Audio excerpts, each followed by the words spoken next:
बर'फोरनि गेजेराव थानाय ससियेल मिडिया आरो पर्टेल निउसनि गेजेरजों आंनिफ्राय माखासे बुंनो गोनां बाथ्राफोरखौ आं दिनै बुंबावनो सानदों। बेनो जाबाय साननैसोनि सिगां एनडिएफबिनि सानैसो सोद्रोमा बिथांमोना थांनाय 11 थारिखआव जि मोनसे कोअर्डिनेशन कमिटिखौ दानाय जादोंमोन आंनि दैदेननायाव आरो गासैबो बे कोअर्डिनेशन कमिटि दानायाव एनडिएफबिनि मोनब्रै एनडिएफबिआ ज' जानानै दानाय जादों। बेखौ लानानै बिथांमोना बे दानायनि सिङाव राजखान्थियारि कनस्पिरेसि दं होननानै बिथांमोना बुंनो सानदों। बेयो टटेलि नन पलिटिकेल आरो बेखौ दानायनि गाहाय उद्देश्यआनो जादों जे 2020 सनाव बर'फोरनि थाखाय जारिमिनारि मोनसे जि सुक्ति जालांबाय बे सुक्तिखौ इमप्लिमेन्ट खालामनो थाखायसो बे मोनसे कोअर्डिनेशनखौ गोनांथि जादोंमोन। जों मिथियो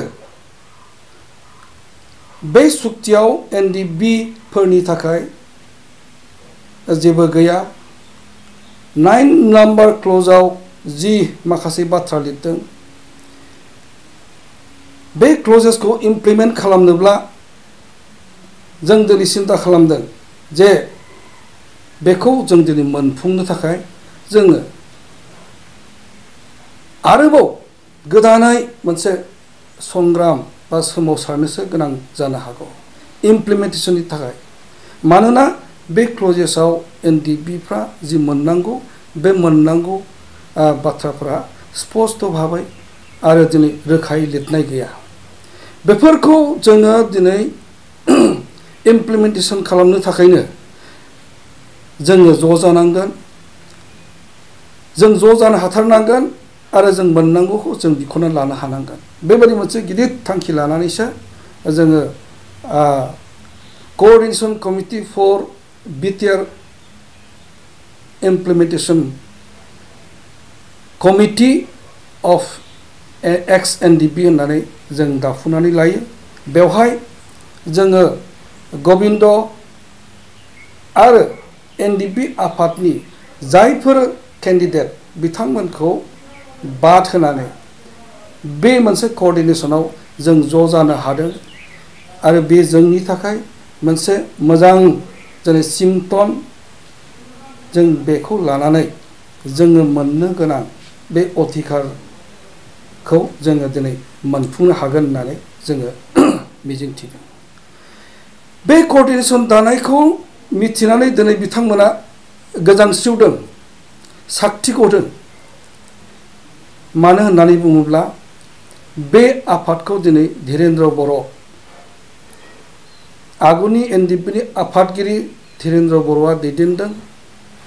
जाय धीरेन्द्र बर'खौ दिनै प्रमद बर' बिथांनि निर्देशआव गबिन्दनो सानजारांनो रुजुग्रामोननो बिथांमोना दिनै आंखौ एक्सपेल खालामदों आरो दिनै बिथांमोना बेवहाय मोनसे एक्सपेल खालामजानाय लिडारा दैदेनदों। बेखौ बेवहाय राजखान्थियारि मोनसे नोजोर दं। बेखौ दिनै बारे बारे बुंनो सानदों। आंथ' दिनै सानदों एक्सपेल खालामखांनायनि उनाव बे एक्सपेल सोदोबा दिनै गबिन्द बसुमतारी बिथांनि जों लिड खालामजानाय एनडिएफबि आरो फर्मार आबसुनि आफादगिरि प्रमद बर'आ बेखौ साल खालामदों आरो बे एक्सपेल खालामनायनि उनाव एक्सपेल खालामजाग्रा सासे दैदेनगिरिया दिनै भारत सरकारजों आसाम सरकार आरो जि मोनसे एमअएस जाबाय बे एमअएसआव सहि होनो मोननाय बाथ्राया बेयो मोनसे धीरेन्द्र बर'आ देरहानाय बेखौ दिनै फोरमायदों। दा बेबायदि मोनसे कोअर्डिनेशन कमिटिखौ आं दैदेननायनि थाखायनो दिनै बिथांमोना गोजांस्रिउदों। आंथ' रावखौबो बादा होआखै। एनडिपिआ दिनै डिसबेन्ड जाबाय। मार्चनि 9 थारिखआव एनडिपि होननाय जेबो गैला। बिनि थाखाय बिथांमोना दैमु होननाय मोनसे ससाइटि बा अर्गानाइजेसन बा फाउन्डेसन बिथांमोना खालामदों होननानै बुंदों। Well and good. बेजों नोंथांमोना मा खालामो खालामबाय था। बेखौ जों रावबो बादा होआखै, आंबो बादा होआखै, बेखौ आं सोंखारियाखैमोन। दिनै आङो मोनसे कोअर्डिनेशननि गेजेरजों एमअएसआव थानाय एनडिपिनि जि क्लजेस बेखौ इमप्लिमेन्ट खालामनो थांनायाव दिनै बिथांमोना बेवहाय मानो बाजादों, मानो बाजानो गोनां जाखो, बिथांमोना मानो बाधा होनो गोनां जाखो?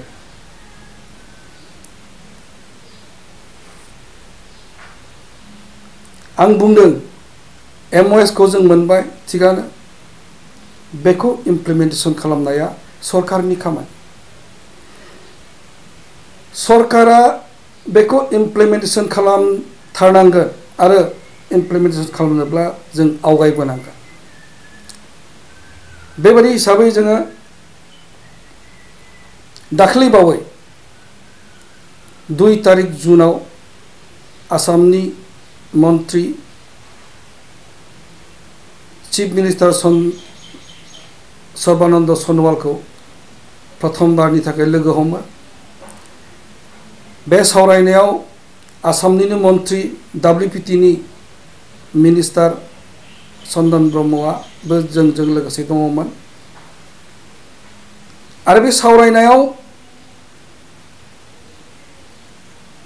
बे एकर्डजों सोमोन्दो थानाय इमप्लिमेन्टेसननि चेयारमेन IGP हिरेन नाथआबो दङमोन।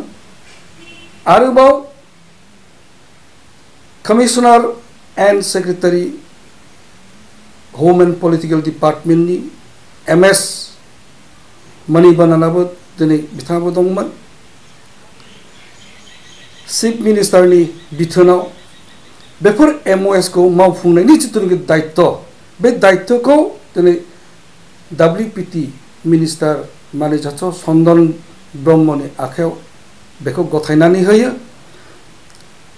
आरो बेयो दिनै गभर्नमेन्टआनो बेखौ डिसिसन लानानै मावफुंनायनि गासैबो बिबानखौ दिनै मिनिस्टार चन्दन ब्रह्म बिथाङानो दिनै मावगासिनो दङ। बेबायदि मोनसे जानायनि उनाव आरोबाव दाखालि 9 तारिख जुनाव फल'आप एक्सन हिसाबै जों आरोबाव मिटिं मोनसे खालामो। बे मिटिंखौ सासे केबिनेट मिनिस्टार चन्दन ब्रह्मआ दैदेनदोंमोन। आरो बेवहाय IGP बिथां हिरेन नाथ आरो सेक्रेटारि एन्ड कमिशनार MS मणिबन्ननाबो दंफाबावोमोन। आरो गभर्नमेन्टआ मोनसे कमिटि दानानै NDPनि जि क्लजेस बा केस उथायनाय बाथ्राफोरखौ लानानै MS मणिबन्नननो दिनै सम्पूर्ण दायित्वखौ होनानै दोनो कमिटिया। आरो बे कमिटिया दिनै बेसेबां केसेसफोर दं NDPनि, बेजों लोगोसे दिनै सिभिलियानफोरनि बेफोर केसखौ बुथुमनायनि दायित्व आरो नायनायनि दायित्वखौ दिनै बिथां कमिशनारानो दिनै दायित्वखौ लानानै दोनबाय। आरो इयुनाव थाबैनो मोनसे केबिनेटनि गेजेरजों अनुमोदन लानानै PP एपइन्ट खालामनायनि बाथ्राखौ दिनै बुंदों। बेनिखायनो बे PPआ जेब्ला एपइन्टमेन्ट जागोन अब्लानो केसेसफ्रा फारियै उइथड्र खालामनाय बा नायबिजिरनि खामानिया सोलिबाय थासिगोन। दा बेवहाय रायलायनायाव माखासे थांखि जाबावदों। जोंनि बेसेबां केसफोर दङ दा बर्तमान जि केसफोरखौ जोङो दिहुननो हादों बेखौ साबमिट खालामनो होदों एनडिबिनि एडिशनेल लिस्टफोरखौ साबमिट खालामना दिनै जोंखौ थागिदा होदों जों बेफोर खामानिखौ जों दिनै मावबाय थादों बे जानाया दिनै बे क्लजेसखौ इमप्लिमेन्ट खालामनायनि जिथुनिखि खामानि बियो अलरेडि स्टार्ट जाबाय दा बेवहाय जों मोनसे बाथ्राखौ नोजोर होनो हादों 9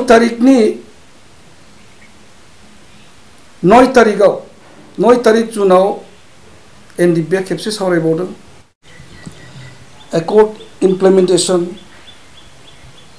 एनडिबिनि क्लजेसफोरखौ जाफुंहोनो थाखाय जि मोनसे कोअर्डिनेसनखौ जों दानानै लानो हाबाय बेयो जोंनि थाखाय देरहासार बेवहाय जिहेतु गासैबो एनडिबि ग्रुपआ दिनै दं थाफैजोब्बाय बा बिनि थाखाय दिनै मावनो जानजि खाफ्राबाय बेखौ लानानै दिनै बिथांमोना संखिदों बायदिसिना खोथा लाबोनानै बिथांमोना दिनै बेखौ बेबायदि आवगायनायखौ दिनै फेलें खालामनो नागिरदों मोनसे समाव एनडिबिनि प्रेसिडेन्ट आंखौ एक्सपेल खालामदोंमोन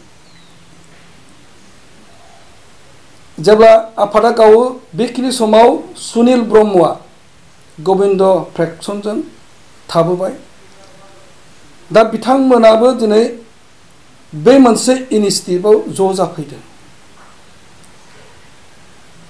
उल्थायै दिनै सुनिल ब्रह्मखौ एनडिबिनि प्रेसिडेन्ट धीरेन बर'खौ एक्सपेल खालामनायाव सुनिल ब्रह्मआनो गोबां रल लादोंमोन होननानै बिथाङा दिनै फोरमायनानै रायजोफोरनि सिगाङाव मोनसे मेसेज गाज्रि मेसेज दिनै हरनो नागिरनाया दिनै रोखा जादों सुनिल ब्रह्मखौ आं मिथियो बिथाङा सासे इनोसेन्ट मावग्रा मानसि बिथाङा थोनब्ला खामानिखौ मोजाङैनो मावो जिहेतु बिथाङा खुगा गोनां रावा गोग्गोम बिनिखायनो दिनै सानजारां बिथाङा सुनिल ब्रह्मखौ मोजाङैनो इउज खालामदों आंखौ होखारनाय जि कनस्पिरेसि बेखौ सुनिल ब्रह्म खालामाखै बेखौ खालामदों दिनै सानजाराङासो खालामदों जुननि 5 आरो 6 तारिखआव एनडिबिनि मोनसे जेनेरेल एसेम्बलि जादोंमोन 4 तारिखनि हराव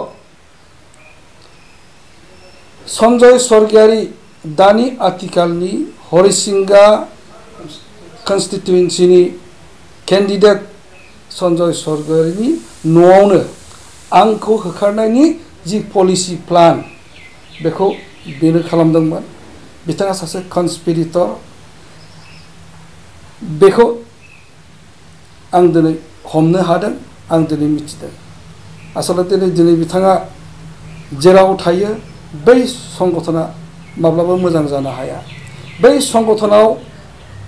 संगठननि गेजेराव गोबां बिथाङा खेलिमेलि सृष्टि खालामदोंमोन आफादनि गेजेराव गोबां जेंना नुजाथिफैदोंमोन बिथाङा दिनै कार्बि आंलंनि मानसि कार्बि आंलंआवबो दिनै बिथांखौ बै कार्बि आंलंनि रायजो राजाफ्रा समाजा बेखौ एरख'खांबाय मा लांखावनो बिनि उनाव अदालगुरि थाफैबाय अदालगुरि थाफैनानै एनडिबिनि गेजेराव मोनसे खौसेथि गैयै जेंना सृष्टि खालामग्रायाबो दिनै बे सन्जय स्वर्गियारिनो खालामदों बिथाङा आफादाव थानानै आफादनि मोजां माब्लाबा खामानि मावासै बिथाङा सम सम बुंबोबाय थायोमोन बर'फ्रा जुदि रायजो मोननांगौब्ला आंनि ब्रेनखौ खौथि खौथि थाखा होनानै बाय अब्लासो बर'फ्रा रायजो मोनगोन होनबाय थाग्रा सासे मानसि बेबायदि मानसिया दिनै एनडिबिनि लिडार जाफैदों आरो बेबायदि एनडिबिनि लिडारा जेराव थागोन एनडिबिआबो धंस जागोन दिनै बिथाङा इउ पि पि एल आव हाबहैबाय इउ पि पि एल आवबो धंस जागोन आं दिनै बे नोंथांमोननि पर्टेल चेनेलजों आं बेखौ रोखा खालामनानै होदों। जेब्ला आन्दलन जादोंमोन जों बिनि केरेक्टारखौ स्पस्ट' मिथिबोदों। जेब्ला आन्दलन जादोंमोन बे आन्दलनाव दुलाराय बर' फरायसा आफादजों खौसेयै सोमावसारनायनि बाथ्राखौ आंनो स्टार्ट खालामदों आरो खौसेयै सोमावसारनायनि हाबाफारिखौ आंनो मावजेनदों। जेब्ला आङो एबसुजों थानानै सोमावसारबाय बेखिनि समाव बै सन्जय स्वरगियारियानो बारे बारे बुंदों बेयो एबसु जाहैबाय, बियो गामसा गानहैबाय, बेखौ जों फोथायनो हाला। बिथाङा ओरैबायदि गाज्रि मोनोमोन एबसुखौ, प्रमद बर'खौ। बेबायदि मानसिया दिनै जेबो राहा गैयैयाव प्रमद बर'जों लोगो जाहैबाय। जेब्ला बिथाङा प्रमद बर'जों लोगो जाहैबाय बेखिनि समनिफ्राय ओरैबादि लोगो जाबाय बिथाङा। बे सानैनि गेजेराव गोबां प्लान बायदिसिना खालामनायनि थाखायनो एनडिएफबिनि सासे गागि प्रेसिडेन्ट जाबोबाय थानाय धीरेन बर'खौ एक्सपेल खालामनायनि कनस्पिरेसियाबो बिनिफ्रायनो स्टार्ट जादों होननानै आं बेखौ रोखायै दिनै नोंथांमोननि सिगाङाव बुंबाय। गतिके बेबायदि मानसिया दिनै आरोबाव जि समाव इमप्लिमेन्टेसन जानांगौ बेखिनि समाव बिथांमोना बायदिसिना खोथा बुंनानै बेखौ फेलें खालामनायनि बाथ्रा बुंदों। बिथाङा बे इसुखौ इउपिपिएलजों थानानैसो इउपिपिएलखौ सापर्ट खालामनानै पावाराव फैनानैसो जों इमप्लिमेन्ट खालामगोन होननाय बाथ्राया बेयो आरोबाव गिथाव बाथावसिन। इलेक्सन जानायनि उनाव इउपिपिएलआव पावाराव फैनो हागोन ना हाया बेनो बिराद गिदिर मोनसे बाथ्रा जानानै फैबाय। पावाराव फैगोन इउपिपिएलआ, जोंथ' नुहुरथाराखै। आरो पावाराव फैनायखौ नेनानै एनडिएफबिनि क्लजेसफोरखौ मावफुंनायनिफ्राय जोङो नेनानै थानांगौ, बेफोर माब्लाबाबो जाया। बेनिखायनो जों दिनै खावलायदों बे मोनसे कअर्डिनेसनाव एनडिएफबिनि गासैबो सोद्रोमाफ्रा दिनै ज' जानांगौ। केडार लिस्टफोरखौ साबमिट खालामजोबनो होदों। जोंहा माखासे जोंजों लोगोसे मावबोबाय थानाय केडार नङै मिलिशिया मानसिफोरनि नामफोरखौ कालेक्सन खालामनानै गथायनो होदों। आरो दिनै बेबायदि मोनसे एमअएसनि गेजेरजों गासैबो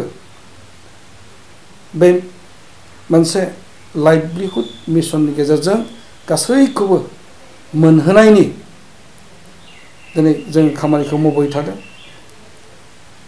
बेफोर बाथ्राखौ मावफुंनो थाखायनो बेबायदि मोनसे कअर्डिनेसन कमिटिखौ जोंनो नांगौ आरो बेजों जों खामानिखौ मावफुंनो हागोन होननानै आं फोथायनाय दङ। बिटिआर एकर्डखौ मावफुंनोब्ला इउपिपिएलनि सरकार फैथारनांगोन होननानै इउपिपिएलआ बुंबाय थादों। दा नोंथांमोननि बेलायाव बेयो माबायदि? मोजां जादों। बे सोंथिनि फिननायखौ होनायनि सिगां आं मोनसे बाथ्राखौ क्लियार होनो लुबैदों। बेनो जाबाय मा, बिटिआर सुक्तियाथ' जाबाय। दा बे सुक्तिखौ जों दिनै इमप्लिमेन्ट खालामनो हागोन ना हाया, बेवहाय गोबां सोंथि सिखारदों। मानो होननानै बुङोब्ला बिटिआर सुक्ति जानायनि सिगां आसाम सरकारनि केबिनेटआव बे अनुमोदन जानानै थाङाखै। मोनसे एमअएसआ मोनसे सुक्तिया जिखुनु केबिनेट नङाब्ला पार्लियामेन्टनिफ्राय अनुमोदन लानो गोनां जायो। आरो स्पेसियेलि आसाम केबिनेटनिफ्राय बे सुक्तिखौ खालामनायनि रिकमेन्ड थानायमोनब्ला मोनसे संबिजिदारि कम्पालसन थागौमोन। दा बेवहाय जोंहा मोनसे सोंथि सिखारदों। जि सुक्तिया आसाम सरकारनि केबिनेटनि नट गैया, बियो बोरै थांनानै दिल्लीयाव 2/3 मेजरिटिनि गोहो लानानै माबोरै इमप्लिमेन्टेसन जागोन? बेनिखायनो जों सानदों आरो बेखौ जोङो सन्देह दङ जे बियो इमप्लिमेन्ट जागोन ना जाया। बेबायदि मोनसे गोनो गोथो दिनै थासारि दङ। अब्लाबो बे बिटिआरखौ जेरैखि जाया इमप्लिमेन्ट खालामनायनि दायित्वखौ जोंनो लानांगोन। प्रमद बर'आ UPPL आव थानानै पावाराव फैयोब्ला बिथाङाबो खालामनांगोन आरो फारसेथिं BPF सरकाराबो सरकाराव फैनो हायोब्ला BPF आबो बेखौ इमप्लिमेन्ट खालामगोन मानो होननानै बुङोब्ला बे BPF आव दिनै सिगनेटरिफ्रा दिनै 3 सिगनेटरा दिनै दंखायो आरो बे इमप्लिमेन्टखौ बे एकर्डनि इमप्लिमेन्टेशनखौ जों पावाराव फैब्ला दायित्वखौ जों लागोन दा बाथ्रा जाबाय मा प्रमद बर'आ सो UPPL आव थानानै पावाराव फैनानै इमप्लिमेन्ट खालामनो हागोन होननाया बेयो मोनसे राजखान्थियारि बिथिं बिथांनि मथेब्ला बे एकर्डखौ इमप्लिमेन्ट खालामनो गावल'सो हायो UPPL आवसो हायो गुबुना रावबो हाया बेबादि होननासो दिनै बुंनानैसो दिनै पाब्लिकफोरखौ मोनसे गोनो गोथो आरोबाव खालामनो नागिरदों दा बियो दिनै प्रमान जादों दा बेयो एकर्डआ जोंनि आन्दाजाव बेखौ इमप्लिमेन्ट खालामनोब्ला सरकाराव फैग्रोथारनांगोन आरो दिनै बे सरकारखौ दिनै BPF आनो जिहेतु दानो हागोन जोंहा फोथायनाया बारा जाबाय जे जोंनो बे इमप्लिमेन्टेशन खामानिखौ जोंनो मावनो हागोन रायजो राजाफ्रा बेखौ नेनानै थानो हायो